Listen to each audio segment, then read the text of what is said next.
Hello everybody, I gotta do another live. I want my other live to take off because that's pretty big too, but this is equally important and it's for Ontarians. And I want to make sure I get it right. I give it to you straight. I am not well versed in Ontario. I'm well versed in our Canadian system and absolutely the provincial design of our system, but I'm not absolute in law for each of the provinces. When I start breaking down the acts, it's a tremendous volume. I've done my home province of Alberta, Ontarians, and this video really is for you, and I want to get a disturbing trend out of the way that I absolutely felt and I visually see since the day I came to this province just about 6 weeks ago. And for a Westerner born and raised, I could feel that heat of what's here, and I feel the foreign influence. I feel it very, very strongly. So I'm going to do my best here to get it right for all of you. When you hear War Measures Act or martial law does not exist in Canada. Not anymore. It's been absolutely removed from the Canadian system legally since the end of the League of Nations. So when the term comes up, martial law, that's a UK term, and it always highlights for me, we got some foreign influence here, and some of that's inherited from our older generation, not through their fault, but because that's what they grew up with. And we're talking people that were born and maybe children during the 30s and 40s, okay? And some young adults, they're still alive today, they're still with us. They talk, and I get that, I do. And I do know seniors even in my home province of Alberta. And when I meet with them, before all this COVID crap, when I go and I meet seniors and I talk to them and I sit down with them and I explain these things to them, because a lot of things are with them, they're cemented with them, and you have to go, hey, you know, this part of the world isn't the way you thought it was, the way you think of Governor General, the way you think of Lieutenant Governor, heck, even the way people think of the Crown, even those from the 50s and 60s. So you're all still there. I know this is still there, somewhat fresher with Ontario, and people gravitate to these narratives. But we don't have that martial law anymore. That hasn't been the way in Canada for a very long time. We now have absolutely Canada's Emergency Measures Act federally. And we also have provincially, through the legislature, we have the Civil Measures, Emergency and Civil Measures Act. That's for the province of Ontario. Each province has their own. What unites all of them, everybody, is absolute crown power of our autocratic premiers. Again, I'm going to say it, I'm sorry, but there are 0 constitutions for any province. Absolutely, premiers have full, what is called crown authority, that's vested by the Federal Constitution of Canada. That Federal Act gives autocratic authority absolute to your premier. And how they do that, so none of you seemingly know any better, and they keep what I call and classify all of us, regardless of some people's wealth differences, and some people do well in business, but you're third class. You're not part of that elite establishment. You don't have access to creating legislation. That elite first-class citizen I talk about, which is usually wealthy, and they got their wealth from all of you, is that they have full authority over you in a backdoor crown power, and that's provincially through Lieutenant Governor. Those are the rules of governance enshrined in our Canadian Constitution that rolls out the powers of everybody. So your premier can look like he's a really, or she is a very democratic person from a party, and that everything they do is for their constituents, and they go through legislature, but really that's not the absolute truth at all. That's actually a fallacy. The real power is vested in whether it's Premier or Prime Minister, we're just going to look at Ontario over emergency measures and Civil Protection Act, which is what Doug Ford is able to do in Ontario, what those powers come from, and how he's able to just make powers, boom, hammer society. No use of legislature, or if it is, it's forced through. The majority government, MLAs, must adopt what Doug Ford says, or they're gone. They're gone. That's plain and simple. They get cue cards. All MLAs in Ontario get cue cards by that Premier and his council, his official cabinet. All the MLAs he appointed to absolute cabinet positions, gave them an extra title, right? Like finance, or goes on and on. All provinces do this. This is all that council that is absolutely under and enforced generally in every act, every law. Canadian citizens, Ontarians, I can go through all your bills, no different than Alberta. They just have different names. They have some difference of powers administered, of Crown power. But Lieutenant Governor has full authority, and that's a Crown power shared by the Prime Minister, overseen by the Prime Minister and Governor General, shared with premiers, full autocracy. They have their cabinets, which are their councils. It was royal at one time. Yes, it was. All of it went through the Queen, but that hasn't been the way for a very long time.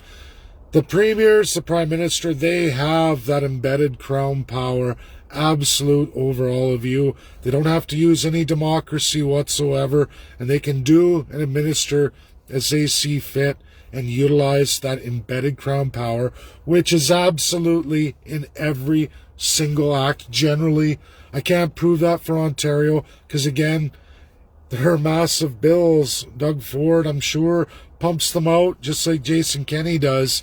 Pumps out 3, 4, 5, 10 a month if he wants. Stripping and taking away all your rights at will. Yes, legislature gets together. Yes, MLAs vote, but generally they will vote the way they're told, off a cue card. They never read the acts or bills, let alone understand them.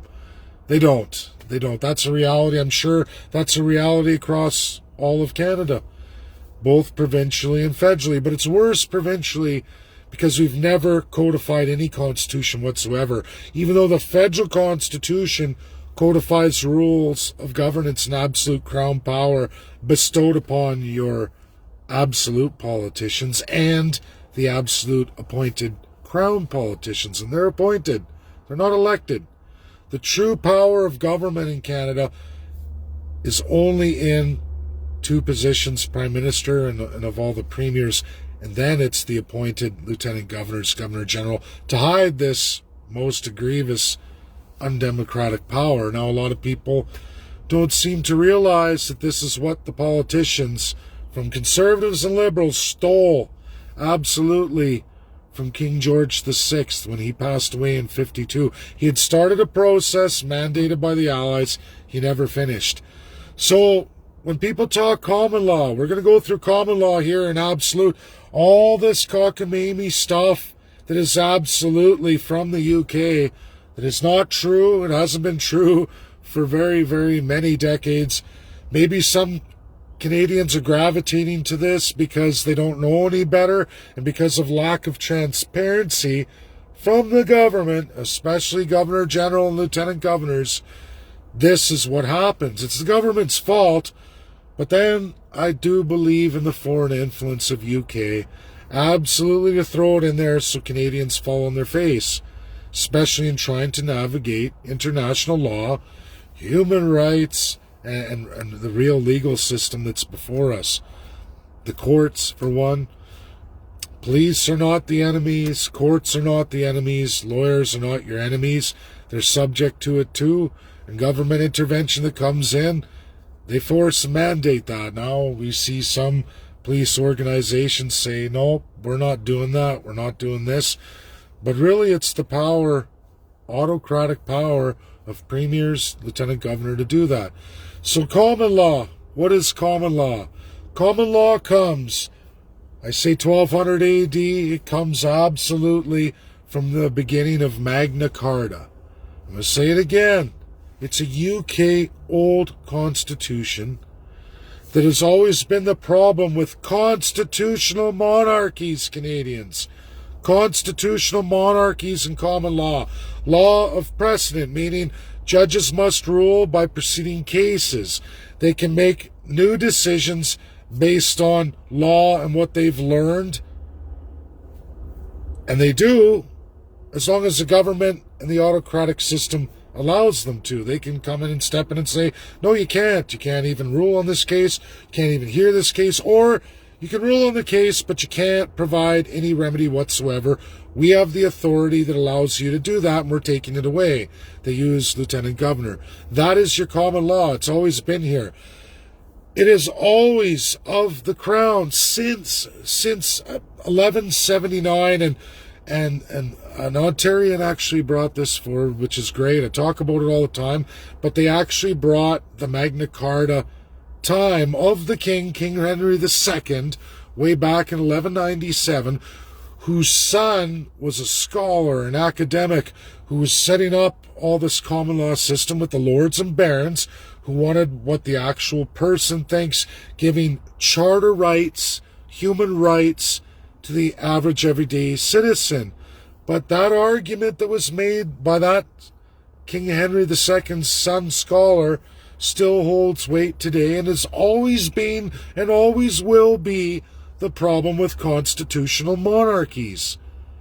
You can have all the rights codified in the world. The common law is the law of precedent, but it's also the unwritten law, meaning customary law, meaning when you have a monarch, whatever that monarch wants to do, without codified rules of governance and how to govern, meaning placing rules on a monarch or anybody else, these people don't have to cement or enshrine any of your rights. They can change them at will and say what you can or can't have, or legislate their own rules, what we call small c. I mean, it's not codified in a constitution for the people, which should have all the rules of government and governance, how they govern you. We don't have that in Canada. We don't. We never have. No monarchies ever do. Colonialism grew because of that absolute autocratic power. It's supposed to be gone today. Some nations still do the monarchy system. It's supposed to be abolished. They have a sneaky way around it. Sure, the crown from UK was abolished. It's now just, a figurehead. It's on our money, a good feeling, but they don't have actual say over your governance, so to speak. But your politicians do. They've stolen that crown power, and they absolutely have it. That's what's enshrined in our Constitution. Liberals, conservative, this is a pitfall of common law. These people talking about common law that they get to administer, the sovereign of citizen, and going back to Magna Carta, oops, you're dead wrong, because you forgot about the power of the crown, power of a king who doesn't have to follow any of those charter common law principles. It's been a fight since 1179. 2021, Canadians. Wake up. Constitutionalism. Don't be so quick to dismiss the United States of America and the Russia Federation, because they absolutely have rules of governance. Absolutely. And they are very, very proud of it. Even when Russia runs in a one-party system and has some federal civil law socialist embedments that are huge, they still have rules of governance. You can predict how their courts are going to decide and function. You can predict what the people are going to have in absolute rights. The same for the United States of America. Both are republics, by the way. Communist China is a republic, by the way. These are republic principles. We are not a republic. We are a parliamentary system, a constitutional monarchy. Not very good at all. When people start to really look at what common law is in a constitutional monarchy, you will learn what is and what isn't. That's my video today. Share it. I don't know what new emergency measures that Doug Ford is going to roll out through his act, as he has an appointed lieutenant governor who runs the whole council that will do whatever he or Prime Minister say, really. Sorry, Ontarians. That's the system you live in, as are all other provinces, all other territories. 2/3 of your rights are not enshrined whatsoever, or any rules of governance in any province or territory. All of your civil rights. It's how the government is able to get you to give up your Charter of Rights and Freedoms. They can abuse all of your civil rights because there's no rules of governance. Zero in provinces and territories. They even have more autocratic power than Justin Trudeau. Hard to believe, right? But they do. And everybody wants to talk. I just keep getting banged here. But I'm going to let you all go. And this is my video. Critical share. Get it out there. I am going to be having secret meetings to talk to and discuss with Ontarians who want to learn more about this. That is true. I got to do it. And we're all going to see you as I go through it. Thank you. Bye now.